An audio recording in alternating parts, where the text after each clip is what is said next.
Good morning my dear students. आज हम discuss करेंगे क्लास 9 का सोशल साइंस इकोनॉमिक्स का chapter the story of village Palampur का पार्ट थर्ड। नेक्स्ट पॉइंट हम डिस्कस करेंगे the capital needed in farming. तो मनी का क्या महत्व है किसानी में, खेती में, उसके बारे में जानेंगे। तो देखिए, आप लोग पढ़ चुके हैं कि अगर आधुनिक तरीके से खेती किया जाए तो इसमें अधिक पूंजी की आवश्यकता होती है।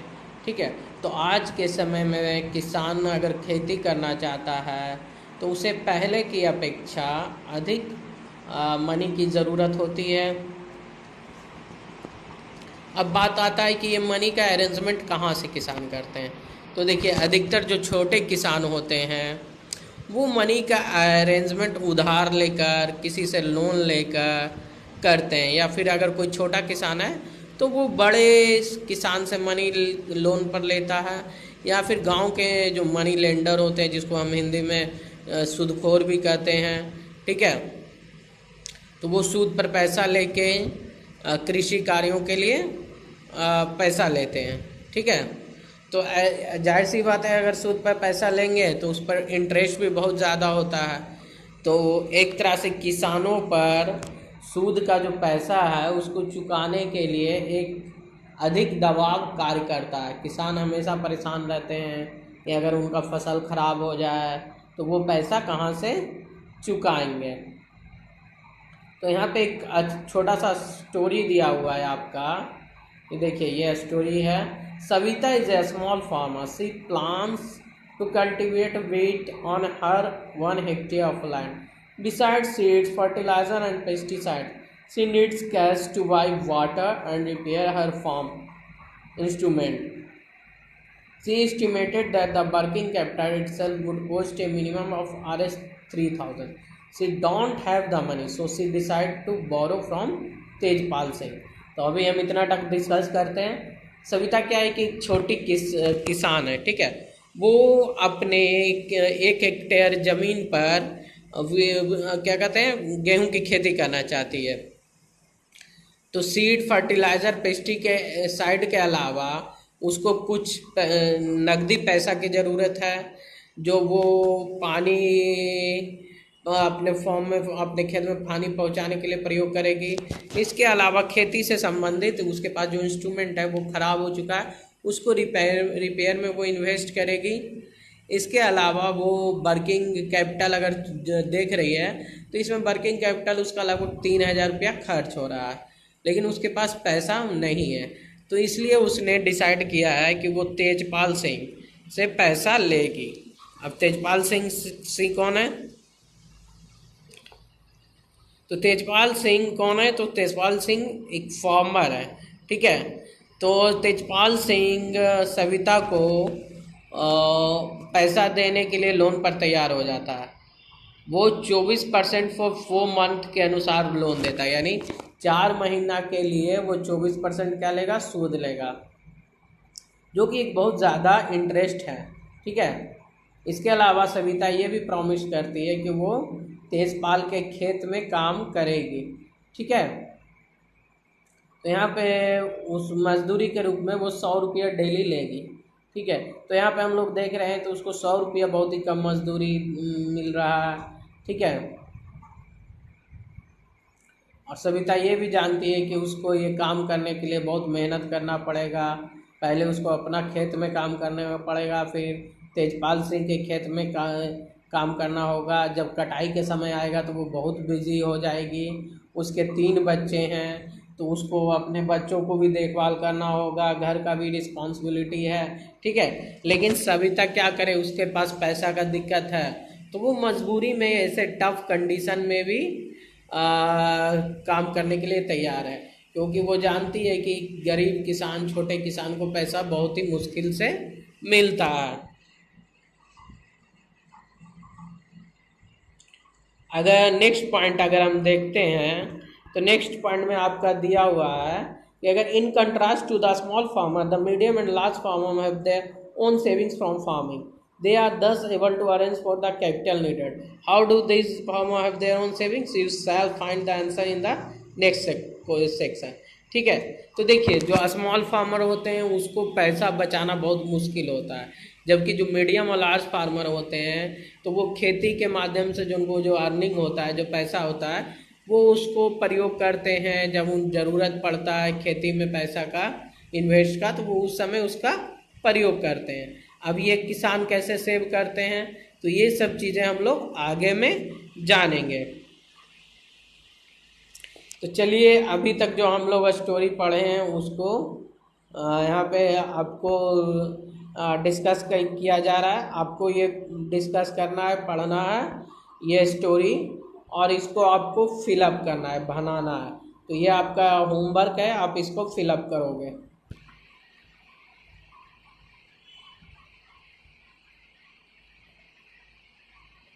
ये पैराग्राफ जो है आपका, ये पूरा आपको फिलअप करना है, ये आपका होमवर्क है। ध्यान से सुनिए, इसको आपको फिलअप करके बनाकर लाना है। अब नेक्स्ट पॉइंट है sale of surplus farm products. ये पॉइंट हम डिस्कस करेंगे, sale of surplus farm product. ठीक है। Let us suppose that the farmer have produced wheat on their lands using the three factors of production. The wheat is harvested and production is complete. What do the farmer with the wheat? They retain a part of the wheat for the family consumption and sell the surplus wheat. तो देखिए, अगर हम चलिए ध्यान देते हैं कि कोई किसान खेती करता है और वो अपने खेत में व्हीट की खेती करता है, और थ्री फैक्टर ऑफ प्रोडक्शन का प्रयोग करके जब व्हीट का हार्वेस्ट हो जाता है, प्रोडक्शन कंप्लीट हो जाता है, तो किसान इस व्हीट के साथ क्या करेगा, तो ये अपने फैमिली कंजप्शन के लिए कुछ इसको रखेगा और बाकी को सरप्लस व्हीट को क्या करेगा, उसको बाजार में बेच देगा। अब नेक्स्ट पॉइंट हम लोग डिस्कस करते हैं, next paragraph. A small farmers like Savita and Govind son have little surplus wheat because their total production is small, and from this a substantial share is kept for their own family needs. So it is the medium large farmer who supply wheat to the market. In the picture 1.1 you can see the bullocks cart streaming into the market, each carrying loads of wheat. The traders at the market buy the wheat and sell it further to shopkeeper in the town and cities. तो देखिए ये figure आपका, ये figure 1.1 आपका इसके बारे में discuss कर रहा है। ठीक है।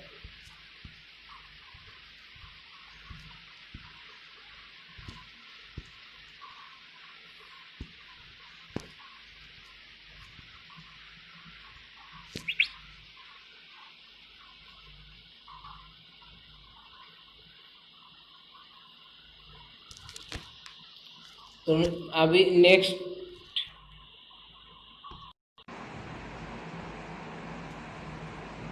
चलिए नेक्स्ट पैराग्राफ हम लोग देखते हैं। ठीक है। तो यहाँ पे हम लोग पढ़े हैं कि अब जो किसान प्रोडक्ट व्हीट प्रोडक्शन कर रहा है तो वो क्या करता है, सरप्लस व्हीट का क्या करता है। तो देखिए जो छोटे किसान सविता और गोविंद के बेटे के जैसे होते हैं, ठीक है, वो उनका टोटल प्रोडक्शन क्या होता है, कम होता है। ठीक है।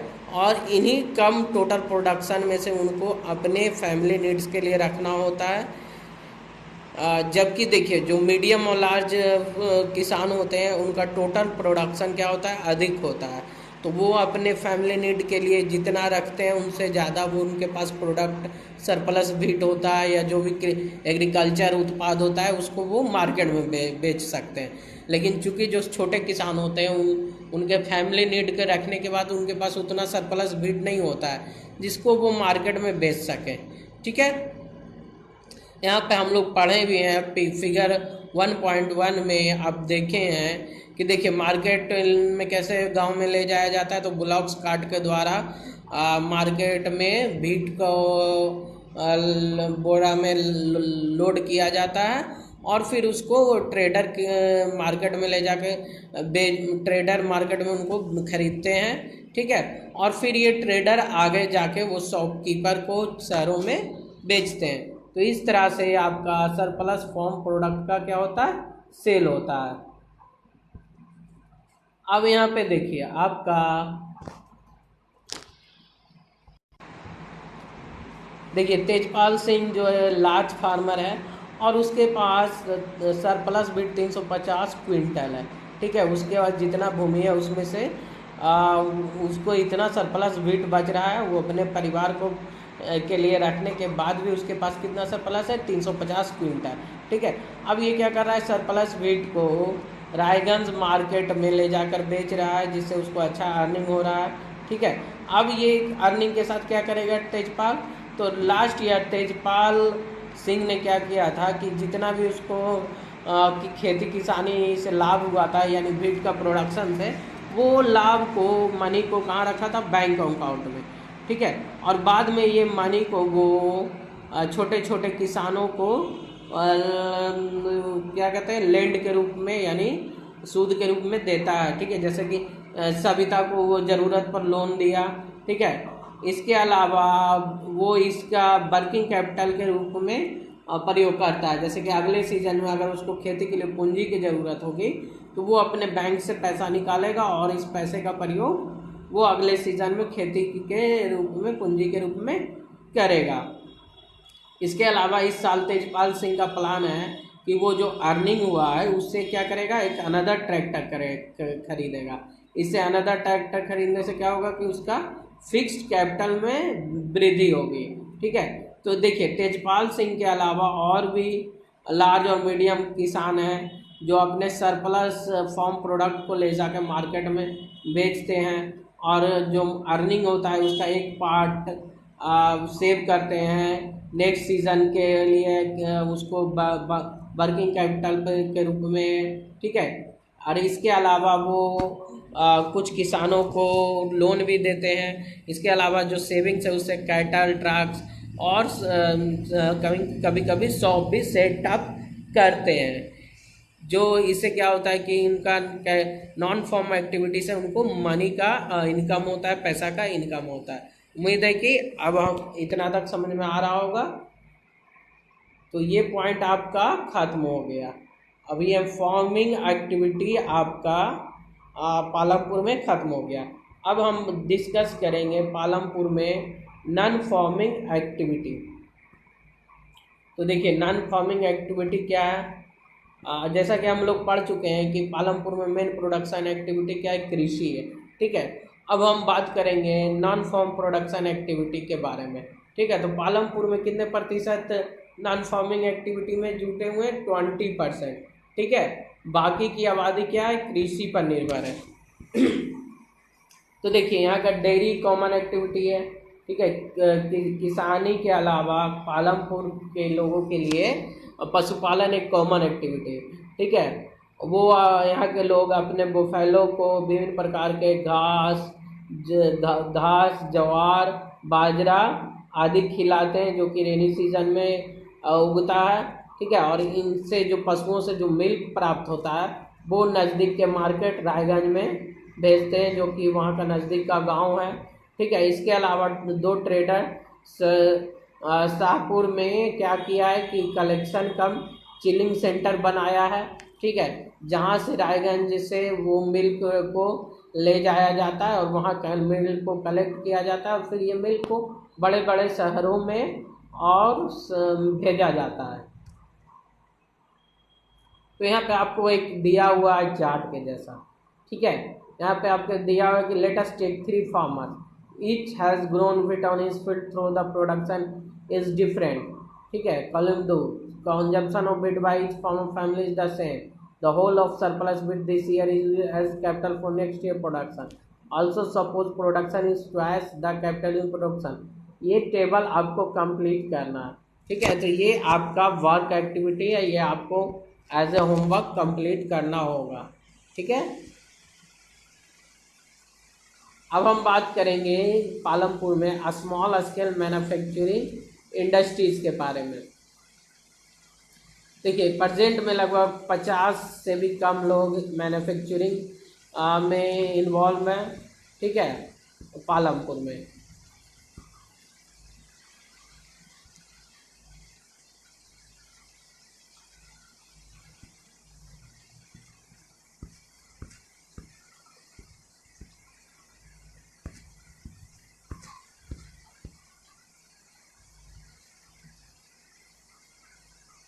देखिए 50 पीपुल एंगेज है मैन्युफैक्चरिंग में।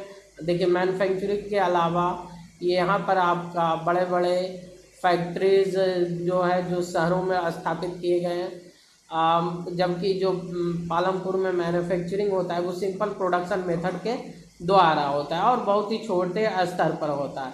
ये मुख्यतः घरों में कैरी किया जाता है, ठीक है, और परिवार के सदस्यों के द्वारा ये मैन्युफैक्चरिंग में काम किया जाता है, ठीक है। यहाँ पर लेबरर बहुत ही मुश्किल से हायर किए जाते हैं। तो यहाँ पे आपको दिया हुआ है कि Misri Lal has purchased a mechanical sugar cane crushing machine run on electricity and has set it up on his field. Sugar cane crushing was earlier done with the help of bullock but people prefer to do it by machine these days, ठीक है। मिस्री, तो देखिए मिस्री लाल कह रहा है कि उस जो गन्ना को पेरने वाला मशीन वो खरीदा है जो बिजली से चलता है, जिसका वो अपने फील्ड में सेटअप किया है। पहले जो गन्ना को पेराई किया जाता था वो मुख्यतः बैलों की सहायता से करता था, लेकिन आज के समय में मुख्यतः गन्ने की पेराई मशीन के द्वारा की जाती है। इसलिए मिस्री लाल ने भी दूसरे किसानों की तरह वो मैकेनिकल मशीन खरीदा और इस प्रोसेस के द्वारा वो गुड़ या जैगरी का निर्माण किया जाता है। अब ये जो जैगरी है उसको वो शाहपुर के व्यापारियों के बेचता है, इसमें से मिस्री लाल को थोड़ा बहुत लाभ हो जाता है। तो यहाँ जो लेट्स डिस्कस है ये आपको बनाना है और इसको समझना है, ठीक है। नेक्स्ट है द शॉपकीपर ऑफ पालमपुर। तो पीपुल, तो देखिए पालमपुर में जो लोग हैं वो बहुत सारे एक्टिविटी में नहीं इन्वॉल्व हैं। ये मुख्यतः एक्सचेंज ऑफ गुड्स पर निर्भर है, ठीक है। जो पालमपुर का शॉपकीपर है वो होलसेल मार्केट से, सिटीज से प्रोडक्ट लाते हैं,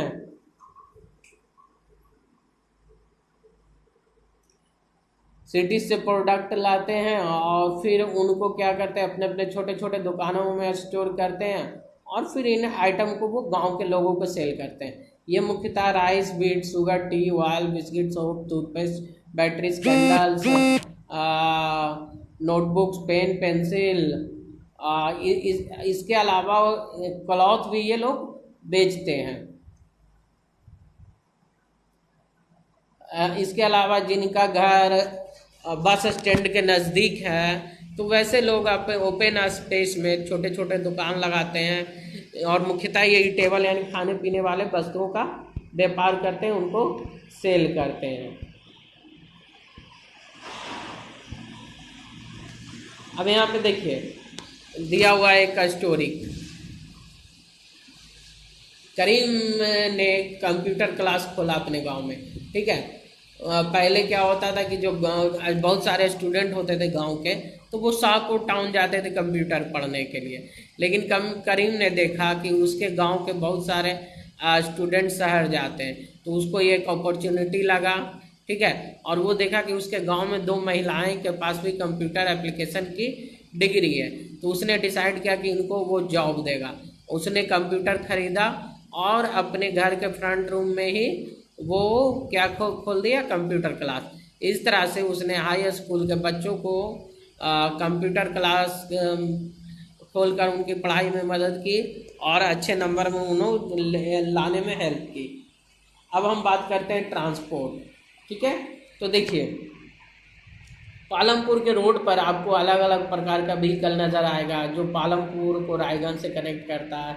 यहाँ पे आपको रिक्शा वाला, टांगा वाला, jeep, tractor, truck driver, tractor आदि मिलेगा। इसके अलावा जो ट्रक ड्राइवर पीपुल है ना, तो ये जो लोग हैं ये मतलब ट्रांसपोर्ट एक्टिविटी से रिलेटेड है। जैसे ट्रक ड्राइवर ट्रक को ड्राइव कर रहा है, बुलॉक्स कार्ट को बैलगाड़ी चलाने वाला जिसको हम लोग कहते हैं बैलगाड़ी चालक, है ना।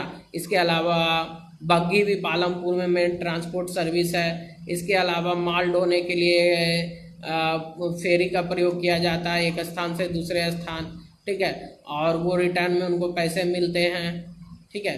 तो इस तरह से पिछले कुछ दशकों में सेवरल ईयर्स में पालमपुर में ट्रांसपोर्ट फैसिलिटीज़ भी डेवलप हुई है। तो देखिए यहाँ पे आपको एक और एग्जांपल दिया हुआ है कि किशोरा क्या है कि फार्म लेबर है, ठीक है।